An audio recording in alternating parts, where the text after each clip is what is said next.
Hello, Ken Leong. Do you know Yeah, when was the last economy take off by Malaysia, our country? think it's around 1988 until 1997. Wow. So the whole country is expecting the second economic take off.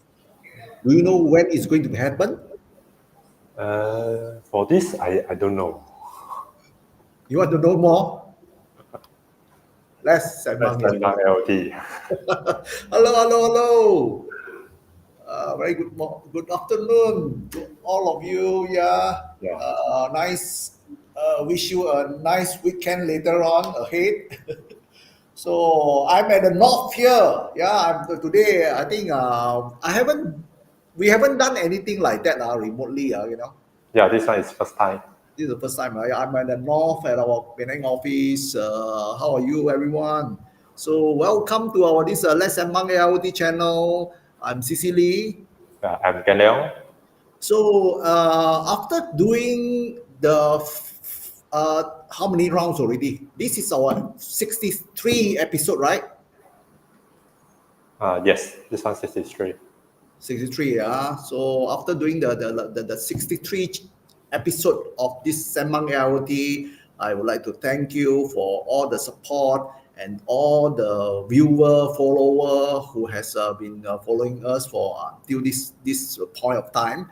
I think from the beginning until now, we were talking about very technical subject lah, yeah, very technical subject and some application, especially related to by the name AIoT. Recently I think I've gone through several rounds of AIoT explanation. What is this AIoT? What is this AIoT? IoT is the AI plus IoT. Okay, but to us, you didn't get that part. Okay, the AIoT for ExxonTech Malaysia, especially, or AIoT mission, meaning AI and a fusion of AI and IoT plus the automation. Yeah. So the A in front actually stands for automation. And automation start first, then AI and IoT. That is our definition. Okay, thank you for watching. For all of you who have just joined us, I think if you have had any question or any idea or any comment, please do give us some comment. We appreciate your time for watching and also suggestion. So to start off this today's Sembang IoT, I would like to just touch a little bit more because I think up to the episode number 63, all this while we were talking about mostly technical, but to Malaysia, to Malaysian economy especially. Recently, I just came across a book by our Deputy Minister, YB Liu Jintong, Mr. Liu Jintong. So I'm quite impressed by the some of the uh, so-called announcement and also the books that he actually wanted to publish. Yeah, I think it's not officially published yet, according to the news that I watched. But I'm very impressed in that kind of what they call the hopes, especially for the old Malaysian, especially those who are in the industry area. Yeah. So especially we are talking about technology, we are talking about adoption of technology for IR4 and so on. These are all related. That's why today's I would like to just kickstart with this second economy takeoff. Yeah, second takeoff. When is it going to happen? So so of course, I think just now Kenon mentioned about 1988. Yeah, 1988. That time you were not born yet. Yeah? yeah. I'm not born yet. That was my first college time. When I enter college during the 1988, I'm a first year microelectronics. I'm doing microelectronics physics during that time. So 1988, and then the period is from 1988 to 1997. That was the time where the economic crisis for the whole Malaysia, especially the whole Southeast Asia, basically Malaysia also badly affected, 1997. Yeah. So over the period of 88 to 97, actually, we didn't feel anything, but then we also don't know whether this is considered a first takeoff or second, whatever takeoff, we actually don't know. But during the time, I was also engaged in my starting of my career, and also building up a business, venture into a business until now. So that's why that thing actually attract me. It's attracted me. When I saw the news. So when is this second economic takeoff? Because the first takeoff actually we didn't actually go and feel, and then we also don't know what are the contribution that we have done. What are the things that we help the country to do this part. Actually, we don't know. Yeah, but then along the road, actually, after I recall that, you can, I actually admitted, I acknowledge that there is a economy, the booming time, take off time, especially in the semiconductor sector. Yeah, in 1980 overs, like for example Motorola, Western Digital, National Semiconductor. Last time, it's called National Semiconductor. Now I think it's called, what is that name already? Bought over by someone. Yeah. So Harris, and there are many, and then Japanese manufacturing also, like Sony, JVC, Panasonic, Matsushita, last time called Matsushita, and there are many more, from Japanese. So that was the time of the economy is so well, so good, so everybody is enjoying. But then after that, 1997 up to now, we actually, whether know or unknown, so you are going through this part. Actually, you don't see. It's a kind of declining. It's kind of declining because more and more FDI, the foreign investment, for foreign direct investment, has gone down. People moving out, moving out. So moving to where? Moving to Vietnam, moving to China, moving to, there are many these FDR actually move out. So that actually is a kind of declining. But after looking at some of the content that this author, Mr. Liu, this YB Liu, talking about this second takeoff, I'm quite attracted to get to know what is actually going on. So maybe this is one part that we want to kickstart this part, so that after going through the books and some of the content that he has created, we want to make that part as one of the discussion point where we can discuss more. How can this happen, or do you believe that it's going to happen, or what if, let's say it's happened, what do you want to see as a normal citizen? What do you want to see? Or as an industrial player, what do you want to see, or what do you want to benefit, or what do you want to contribute?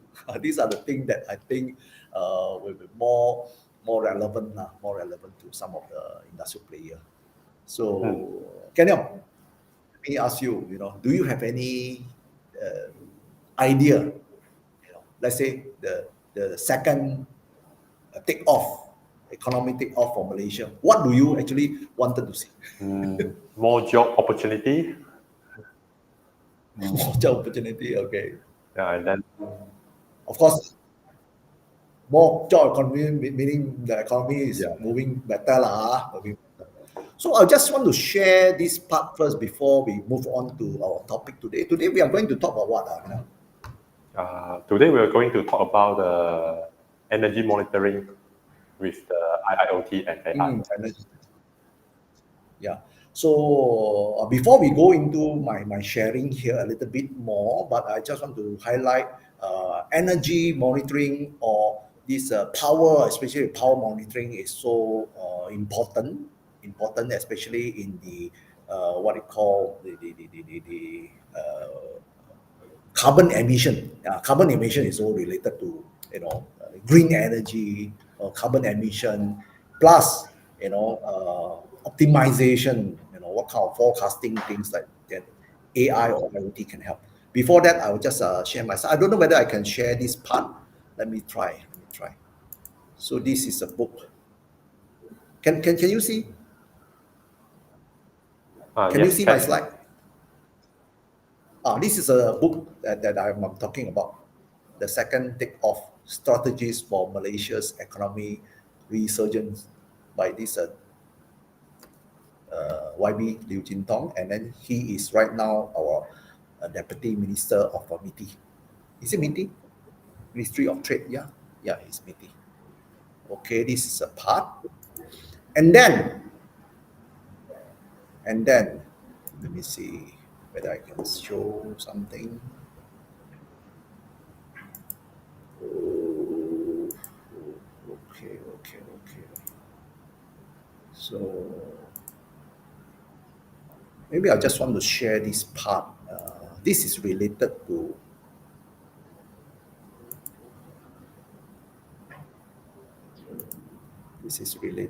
what? Let me see. 1 second. Okay, let me share again.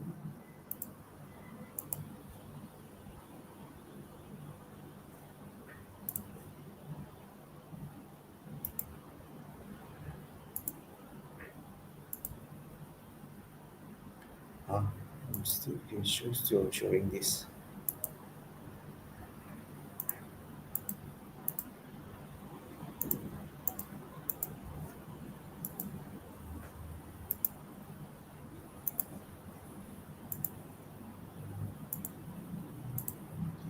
Actually, I don't have a chance to just show like that, because I'm on my laptop, then only I can see. Usually we stand there, we cannot we cannot share like that.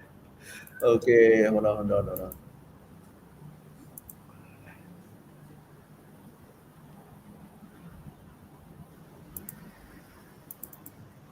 Okay, can you see this slide? Can you see this slide? We can see. Okay, this is one of the report, and also one of this NIMP 2030. I think we mentioned in our this Sembang AIoT channel this live before. This a new industrial master plan. Okay, I think the second Takeoff is going to be very related. It's related to this NIMP 2030. So let's see. If let's say I read out to you, the new industrial master plan NIMP 2030 aims to improve the manufacturing sector. That is a point, why we want to talk about that, because all this while we want to connect. We want to connect how technology adoption in the manufacturing. That is also why I want to make this one as one part of our sharing. The manufacturing sector in Malaysia is also a key component of this Madani. Madani is our new government economic framework. Okay, that is one part. The second part I want to highlight is this. What are the key goals? Can you see this part? What are the key goals? Are you able to read the first? So the first one is increase the manufacturing sector value added by 61% to 587.5 million by 2030. Yeah, billion by 2030. So as recorded, 2022 is 364.1 billion. So there will be a compound this CAGR of plus 6.5%, by 2030. So if this happen, I think that is definitely a takeoff basically a takeoff. The second one will be the increased employment. You want to see an increased employment by 20% to 3.3 million by 2030, and then the CAGR of plus 2.3%. Okay, We are not good in economics, but then from our figures, at least we can connect lah. We can connect. I hope, I hope we can connect lah. Connect to the this I mean the activities, especially in terms of innovation, technology, and so on. So the last one will be the increase the median pay by 128% to 4510 in 2030. Okay, it's an increase of 9.6%. This is definitely a kind of boost in our economy. So that is the thing. But then what are the effort that the government is able to do, or what are the things that as Malaysian, what are the things that you can do? Yeah, or what are the things that you can contribute? So that is another thing. So I think I'll just share my slide. Okay. So my slide is off. My screen is off there. Okay. So that is the key thing about this second takeoff. And then according to the minister, the other day I was following, we were following that. I'm actually following quite closely, what it has seen, what has this government, or what has this minister have in mind, how to make a second takeoff. So one of the subject that he mentioned about, the Malaysia shouldn't be only relying on the FDDI, but of course have to encourage more domestic direct investment. That is also very important. But the most important is to create, or to energize more innovation, because by doing the innovation, of course, innovation has to come from the technology for what we are doing. Okay. So innovation usually will tie together with this technology. So by increasing the innovation, then only you will be forced to don't. It's a kind of a trade-off, because you do a very manual thing. You hire more foreign worker, low pay foreign worker. The innovation, actually you don't need innovation. It will pull you down. So that is the whole thing about why innovation is very important, so that you do not need to rely on those low cost labor, in the sense that when we're running most of the process, or even in the daily life. So which I think is key important. Let's talk about that in our coming session later on. We will share more, and then we will discuss. If you have any comment or any, we welcome all those the economics expert. Maybe you can share more with us about this part. So let's come back to our this main subject on the technology part. Maybe Ken Leong, you would like to talk about. I'll leave this part for you to talk about how the previous way of power monitoring,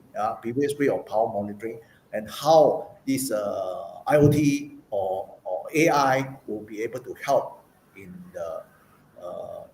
this kind of industrial transformation, or this kind of how you can benefit from this area, especially on the power and energy monitoring. Maybe Kenong, you can take on from here. You want to share some slides, or how? So previously, so before the IoT and the AI, so how we do the power monitoring or the energy monitoring is usually we still need some sensor to get the reading out.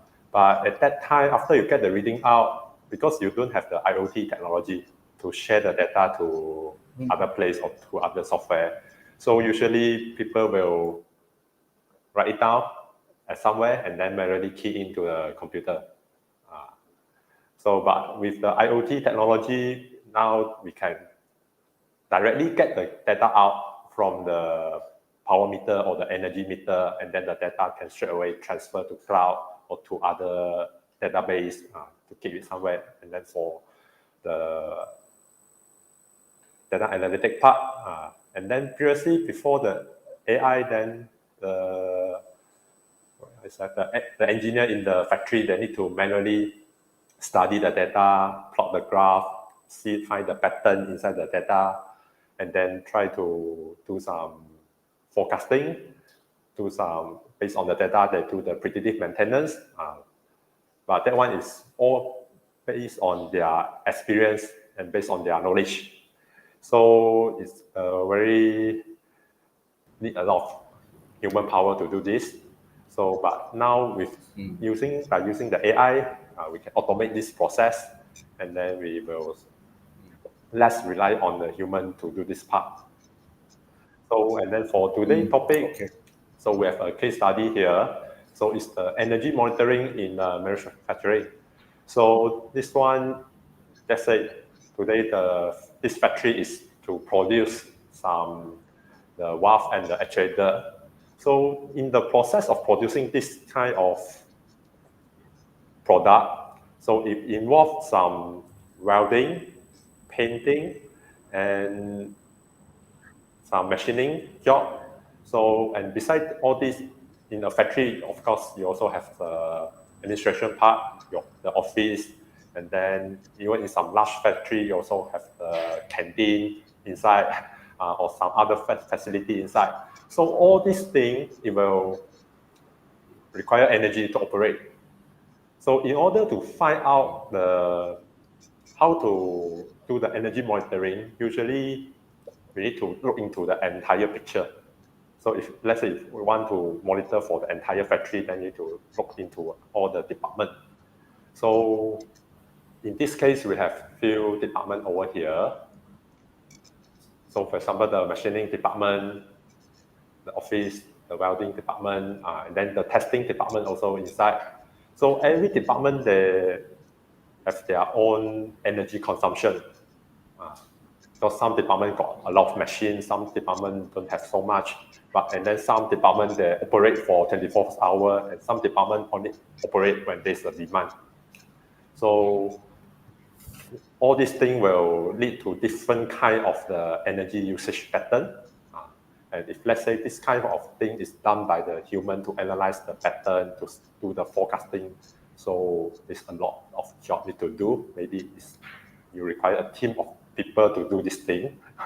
It's not, I think it's very hard to be done by an individual person. Okay, so let's move to the next slide. So usually how they do the monitoring.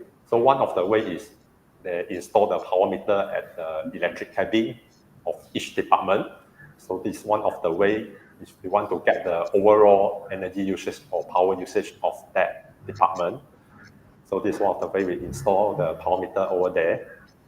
And if let's say if you don't want to do it at a large scale, you just want to monitor the energy usage or the power usage of that floor. For example, that floor only contains the machine, then you might.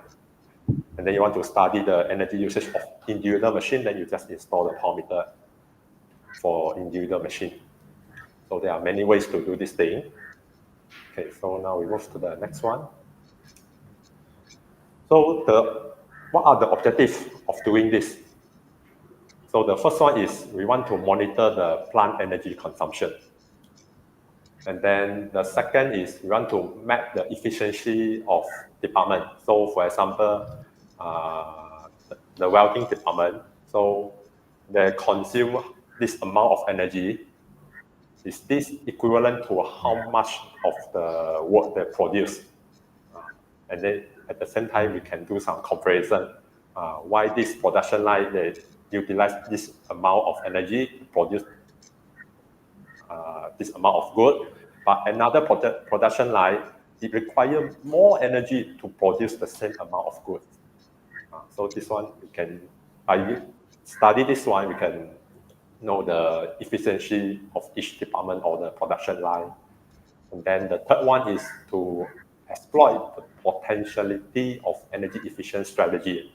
So after you discover there's such a problem, different production line, the the energy required to produce the same amount of goods are different. So you need to find a way to coming out a plan on how to do this, to solve this problem.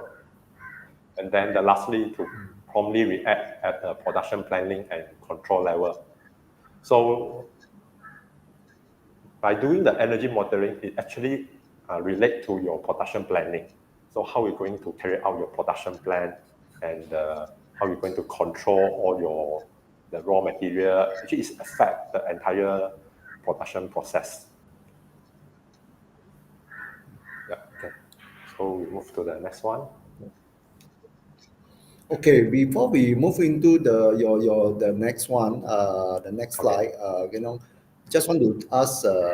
From my experience, most of the power monitoring, most of the factory they don't care. Also, they didn't monitor.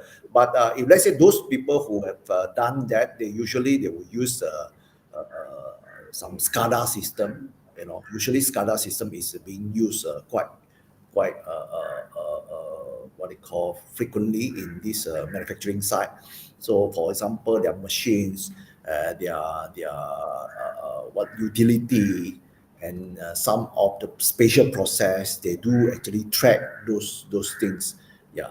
So that is still a very conventional way of SCADA monitoring, where you actually capture the data and then you put into the database. And most of the time, this data has been kept there for many years. But they didn't do anything about that. Yeah, they didn't do anything about that. So with the current AI, this advancement of AI, do you think this part will be needs or also is wise to use AI to do some analytic to do some optimization? Yes, of course. So if they already have a lot of this kind of data and didn't use it, for me, it's kind of a waste. So usually the AI can help them by feeding this kind of data into the AI model. The AI can help them to do some forecasting, the prediction, even if they want to do the predictive maintenance. This is also possible. I study the power usage of every single machine. So if let's say some of the machine, the power consumption suddenly become much more higher, but their productivity still the same or become lower. So these are some of the symptoms that the machine requires some maintenance soon. Okay. You may move on from here, Aruna.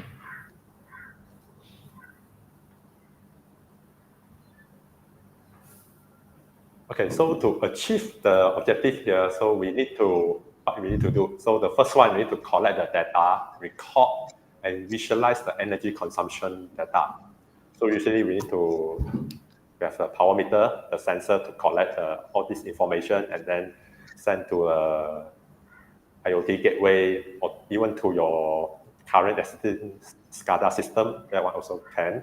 And then usually we need to visualize the energy consumption data. So we will plot it into a graph, a chart, and then we do the comparison by day, by week, by month, by years. Then we do the comparison across different machines. And then we need to have an overall idea on this department consume how many percent of the overall energy, and then another department consume how many percent of the energy. So all this information will give you some insight on what you should do next. So next, we can compute the energy-related KPI to measure the plant energy behavior. So usually, every factory, they have their own way to do this one. So for example, maybe they compare the energy usage between the shift 1 and the shift 2 and the shift 3. So because every shift they might doing the same thing, but why certain shift then require more energy to complete the job? So even though their products are the same. So usually for this kind of comparison, they have their own formula to calculate, to do the comparison. So the next one is to integrate the energy and production data for performance evaluation of the plant energy efficiency. So now is the time, since you already collect the energy data and you have the production data, so you can relate them together and then to find out. So when your energy consumption increase, does your production increase also? So if not, then what is the reason in behind? Okay. And then lastly is to identify the critical situation for the performance enhancement. So you need to identify, based on this kind of data, identify what is the root cause, so and where we can do the improvement. So these are the 4 steps, the general step, what we can do after you gather all this energy data. Next one.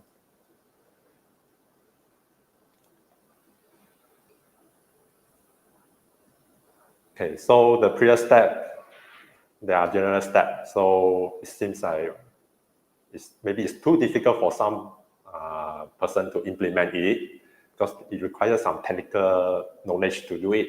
So one of the way to help you is actually you can use the AI to do this thing for you. So what the AI can do is the first one, the very basic one, the abnormality detection. So instead of you ask someone to monitor the graph all the time to find out is there any abnormal energy usage pattern. So actually you can use the AI to do this part. It can help you to identify the unusual pattern in the energy consumption for the entire department or for every individual machine. So this one is possible, provided you have enough number of data to train the AI. And then, yeah, after the anomaly detection, you can able to achieve, then the next one is the predictive maintenance. So you can prevent the equipment failure by monitoring the power usage pattern. And then the last one is the optimization. So now with the generative AI, with the technology of the LLM, so we can use the AI-driven insight for enhancing the energy efficiency. So for example, if you have 1 year of data, so you put into the LLM, so then you can ask the LLM how to improve the energy consumption for certain department. So if you have enough number of data, I believe the LLM able to give you some suggestion on how to improve the process and how to reduce the energy consumption or use the energy in a more efficient way. So when you speak about this LLM, basically a Gen AI lah, okay, Gen AI. So we do require some existing historian data to get the model trained first, right? Yes, usually we need at least 1 year of data. 1 year. Few days is not enough. Okay. Okay. Okay, you may continue. But then before that, when talk about energy and power usage, there is one category under the utility billing, especially for the electricity. There is a part called maximum demand. Maximum demand. So let's say the utility company give you the kind of a quota for you, but that is based on the rate. Let's say you are overused, so over the so-called maximum demand, so you'll be billed in a different rate, higher rate or something like that. So that's why I think instead of having human being keep on looking at this part, that's why AI, this kind of innovation, AI will be able to play the part where after teaching them, so they will know roughly when was the season, when was the right time for you to make use of your energy more, or you have to do it more moderately so that you won't eat up the kind of maximum demand thing, for being overcharged for that purpose. So I think that will be a more values that can be brought to the owners, where this part actually is taking out money. At the same time, also it also help the carbon emission, in running or use the energy wisely. Yeah. So that part is very important. So do you have any more thing to share? Kenneth? Yeah, I think the last slide is to share the architecture of the system.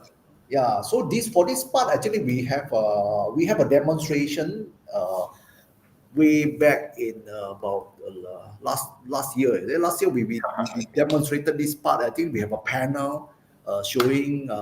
We got two ways lah. One of them is using a 4G gateway routers, IoT gateway routers, and also one of the 𝐓𝐿 IoT Edge gateway. You are able to use that also to publish data to the cloud. So of course, publishing data to the cloud is one thing. You can visualize the data, but then the second part is most important thing is, let's say we can have this AI engine running to watch, to help to regulate or watch, to create kind of action-based workflow let's say to reduce, how to reduce the energy consumption, or give you alert, or early warning what to do or what not to do. That is another part.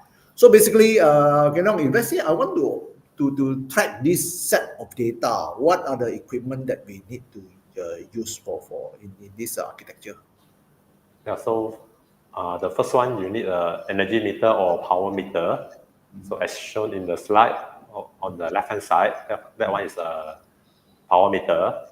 So usually depends on the type of the power meter. So if let's say the power meter don't have the ability to connect to the internet, then you usually need a IoT gateway. So for example, in this slide, we are using the 4G router, so that can do the MUBUS pooling from the power meter, and then it can publish the data to the cloud through the MQTT or through the RESTful API. So that thing, without we actually this set actually we do not need any programming at all, right? Yeah, just no programming at all. By configuration, and then your data is up. So it's good that this data is able to be collected as early as possible. So for that part, I will just we want to make a reserve that we are not going to show this part demo. I think we have a demo later on. Maybe we can show it in your next coming session. We have this connection to some of the air condition system that you can see what kind of energy is consuming. That one is actually going to do in our office. But then most important thing is what we want to do is we want to track how does this energy consumption, how does it relate to the efficiency of the compressor in what they call in the air condition system. That is the thing that we want to track, and especially if let's say the energy, we are expecting hypothetical as expecting that the energy consumption will go high when the efficiency of the compressor is not good. First thing, or the some wear and tear thing is not doing well, especially the fan or this kind of rotating fan to cool down the thing is not good. Or it can also relate to this the environment, or the usage, and plus some of the weather thing. Yeah. So that part, I think, if you can, we will do a demo to you. Yeah, demo to you live. That is the thing that we want to do, especially if we can see all those things in the cloud. So yeah, so this part actually, energy, actually when we come to this energy, like the diesel recently, our country diesel price has gone up. Industrial usage of the energy the cost will increase. Yeah, the cost of it thing will increase, but the cost of the energy increase, meaning our what they call the inflation, inflation will start to be more obvious. And then how can you do that?